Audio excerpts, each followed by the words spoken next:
Hey guys, welcome back to the Sweetgrass Cafe, the only podcast that consists of both field research notes and kick-ass interviews. I'm your host, Braylon Acker. I would like to begin our intro on a high note, but I don't have one. Last week's episode was rather bleak. If you recall, Nora witnessed Mimi murdering Itsy, our poor sweet arachnid friend. He came to this country to find refuge, and in some ways he did. But he was also harassed, verbally abused, and eventually murdered just for being different. We pick up with this week's episode, shortly after Itsy's passing. Mimi has been caught red-handed and relies on her narcissistic wit in this hairy situation. Let's have a listen.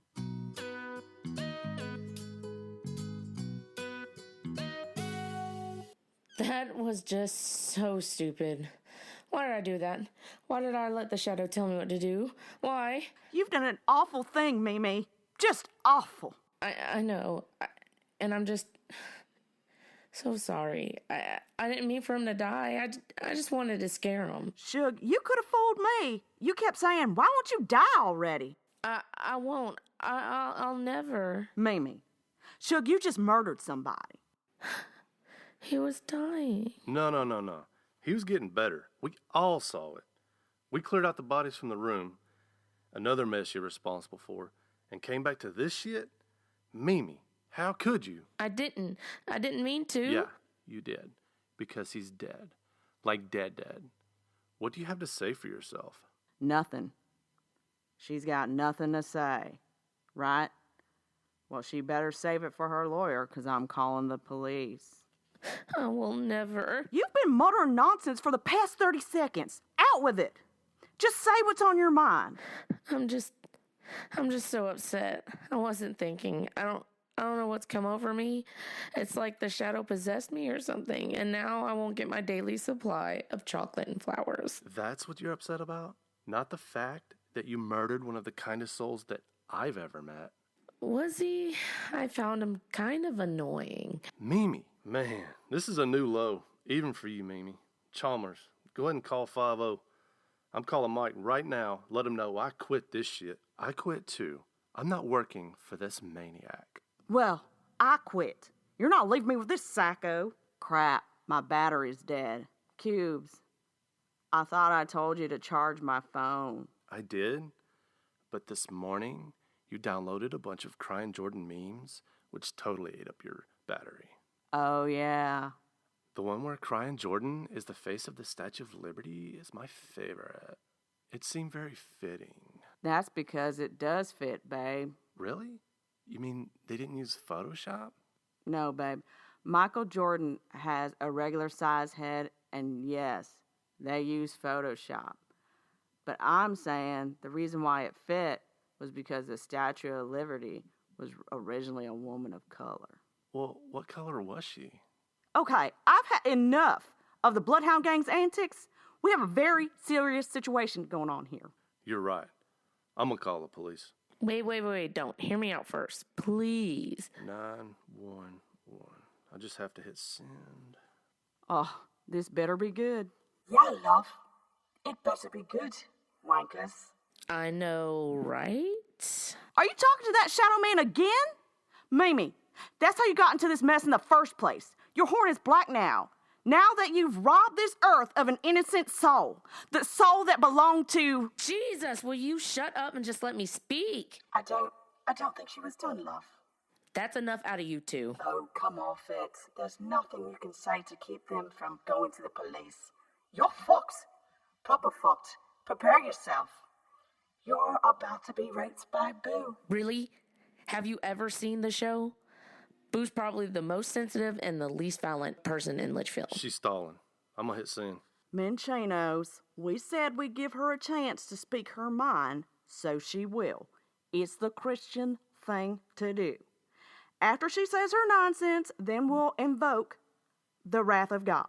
It wasn't me. Mimi, I saw you. You saw me, but it wasn't me. It was like the shadow took over me. Bullshit. Let her finish. Let her finish. It was like the shadow entered my mind and had me doing something I really didn't want to do. Are you really saying he possessed you? I'm saying he took over my body the way that Voldemort took over Ginny Weasley. Well, who is this Ginny Weasley, and why did she allow this hideous spirit to possess her? She doesn't let him possess her. Nobody lets Voldemort possess you. He tricked her with black magic, just like Shadow tricked me. His powers were just too strong. What are you saying, love? You could have backed out at any time. Sure, I could have backed out at any time. I'm sure that's what Tom Riddle said to Ginny as he gained strength from her little fragile ginger body. Shadow did the same thing to me. Just look at my horn. Draining my life force. Don't know why you went into the food industry, love.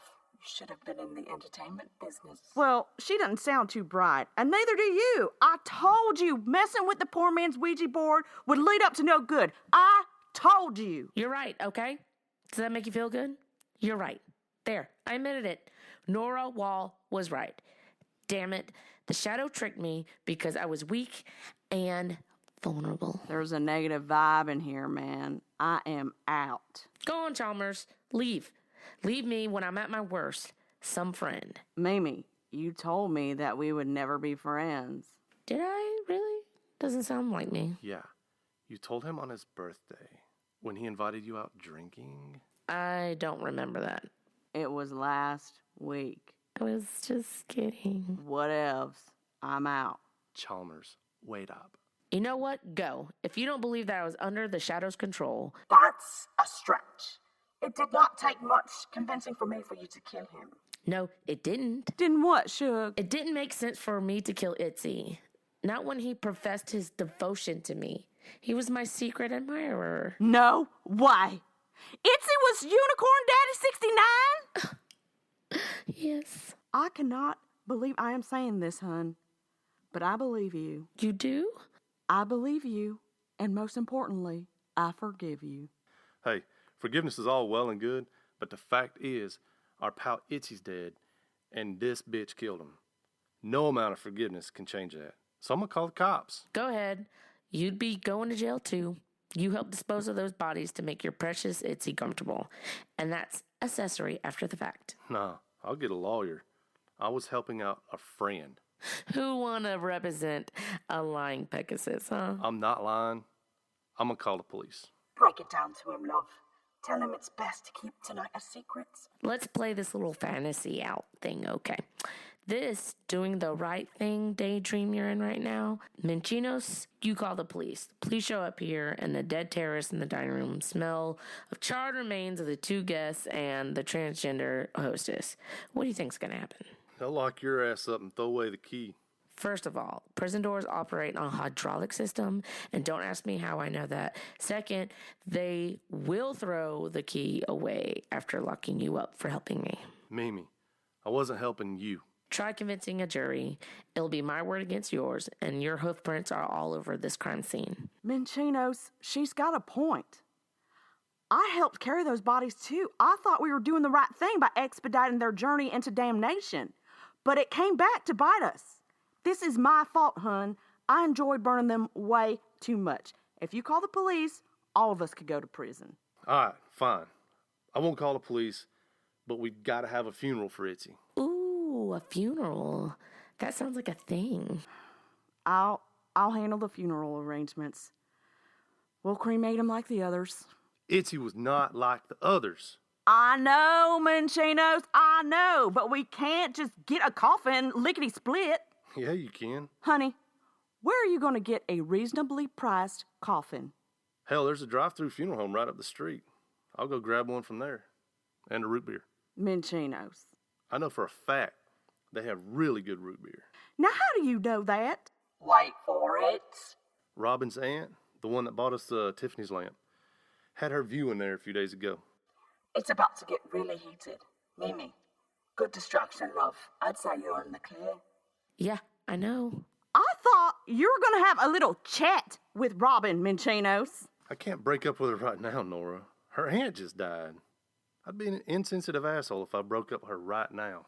You are an insensitive asshole. I bet you're consoling her with your passionate Love-making. I wouldn't call it passionate, but it was definitely hot. Just go get the coffin, Mincinos. Go get it.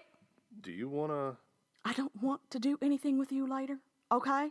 And you can forget that other thing I did earlier because obviously I don't matter. Stop fighting, you two. Need I remind you that there's a dead terrorist on the carpet, and we kind of need to get it cleaned up and him buried before the health department shows up? Shit, is that today? Yeah.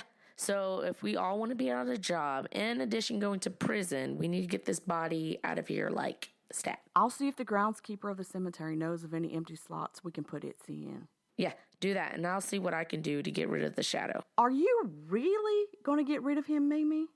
He gave you a lot of power, and that's hard for anyone to ignore.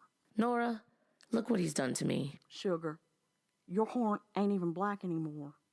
It looks like it's turning to ash. Don't listen to her. You look great, love.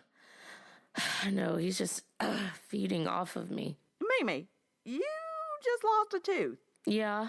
It's just a bicuspid. You really don't need those, love. Are you okay being alone with him? I'll manage. I'm not sure you will. Who are you? You can call me Charlie.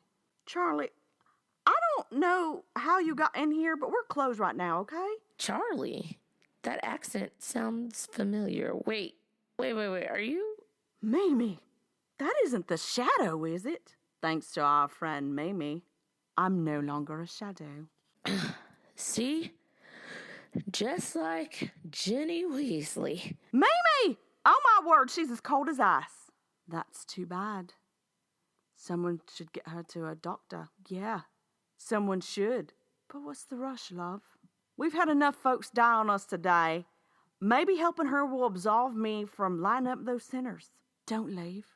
I came all this way for you. You came all what way? Nora, Angel. I crossed over because I was enraptured with your beauty. I had to be near you. You did? Don't listen. She's jealous because no one wants to shag her. I mean, look at her. But she's gross because of you. No, love, she was gross before me. I just fed off her negativity. It gives off a very powerful vibration. And I'm here now. Nora, would you be so kind as to let me kiss you? You're out of line, Charlie. Let go of my hand. I don't have anything to do with you. I know you, Nora. I know you're resisting because you think it's the right thing to do. But what would happen if you gave in, huh? I'll never know because I won't do it. But you want to. That doesn't matter, sir. You're very charming and very handsome, but I have to resist. What if I told you kissing me would help bring Mimi back from the brink of death? Then I would have to do it. It's my moral duty. Yeah, pucker up. Okay. Don't do it, Nora. He's toying with you. He's not that handsome. Trust me. Well, if he's not handsome, then what is he? He's really Issy, and he's disruptive because he can. Now let me send him home. Get that bitch out of here. I'm sorry, if you don't mind me asking, who are you and why should I listen to you? I'm Madame Licorice, and I know how to deal with a trickster better than you. Now step aside. I have got to send him home. Seems like shit just got real at the Sweetgrass Cafe. As much as Mimi hates Madame Licorice, she needs the priestess's help now more than ever. Although Mimi's sociopathic tendencies got her out of hot water with her peers, her association with the Shadowman is far from over. Can we talk about the Shadow's pivot from Mimi to Nora? Was he just using Mimi's life force so he could materialize and walk the earth? I think so. Now that he's on our side of the ethereal membrane, what havoc will he wreak? Madame Licorice is pretty confident in her skills to put him back to his origins, but at what cost? What will happen to the award-winning restaurant during the fray of this supernatural war? We'll return with the answers in 3 weeks. In the meantime, I'll sure to have some entertaining mini episodes for your listening pleasure posted. Until next time, thanks for listening.